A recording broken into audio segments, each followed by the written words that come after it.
In the next 5 minutes, I'm going to walk you through some screen captures that show the most efficient way to bring your server investment online to run your application stack.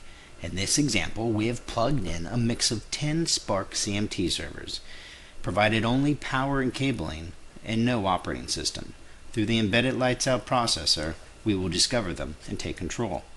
Once I have them under control of OpsCenter, I can take over the server management. I can stop and start them. I can observe their watt consumption over a period of time. I can export that information to Facilities Billings worksheet. Here I can see the actual daily and yearly cost associated with plugging in these servers. I can automatically discover the NIC MAC addresses and populate those into the DHCP configuration, Kickstart, Jumpstart, or YAS services. I have control over the serial console. I can monitor the hardware in an agentless manner. With the click of a button, I can ask the servers in the rack if they are up to date on my operational guidelines. Here, the product was smart enough to tell the difference between a T5240 and a 5120. What's compliant and what's not compliant.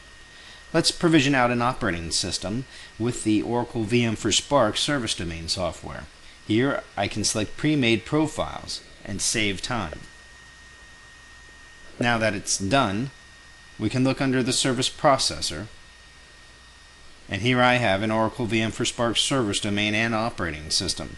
I can see its resources and utilization. I can look at some high-level OS information.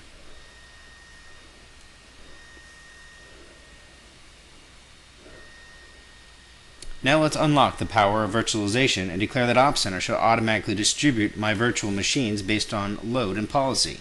That's right, a virtual pool of physical boxes that share a common network, processor type, and shared storage, bound together with a common goal to meet my application needs. And here's a shared storage. Now when I create a virtual machine, all I need to do is describe what resources that I want it to have. OpsCenter will automatically pick the right physical box in the pool for me, thus ensuring one box isn't overutilized while another does nothing.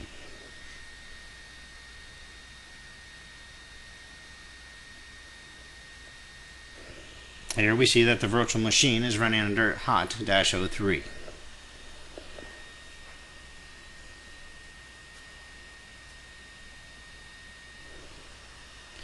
Let's take a look at Solaris containers. From the global zone, I can see which local zones are consuming the most resources. I can compare historical workloads against named virtual machines, thus gaining insight into what's impacting my services. I can export the data. I can look at file system utilization and simple system load. I have life cycle control. I can shut down, halt, boot, replicate, migrate, delete. We support branded zones. Here we have a Solaris 8 local zone running in a Solaris 10 global zone. We support Solaris 9 as well.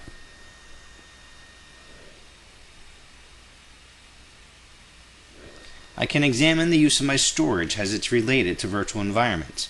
Here we see that the storage library is holding 2 virtual containers. Now let's take a look at patch management. Now that we have an OS installed, let's check it against my operational profiles that the applications require. Here I have a live catalog of all the OS related software shipped by Red Hat, SUSE, Oracle, and Sun. I can mix my vendor recommendations with my own personal choices. I can schedule reports to run.